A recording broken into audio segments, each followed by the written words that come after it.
વ્યક્તિ હોય મીટિંગમાં હાજર રહે અને જોવો કે એમના દ્વારા તમારો પ્રશ્ન ત્યાં મૂકવામાં આવ્યો છે કે કેમ, સમજે આ બે પ્રશ્ન. કેમ કે જો ફ્લાયઓવર બનાવવાનું 100% છે એ હોય તો જ આ બધા ઇશ્યુ સોલ્વ થાય આપણે સમજીએ છીએ, એ બી સમજીએ.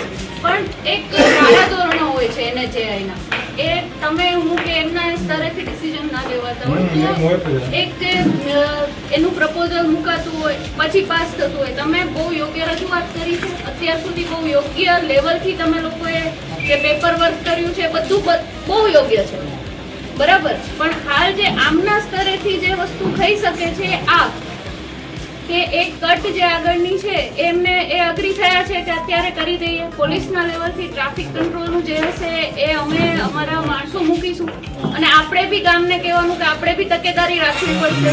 કેમ કે હાઈવે છે, બધા સ્પીડમાં આવતા હોય તો આપણી સેફટી પહેલા તો આપણે જ જોવાની હોય, બરાબર.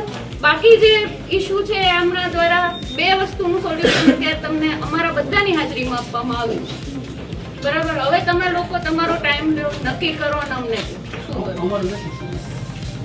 બેન અત્યારે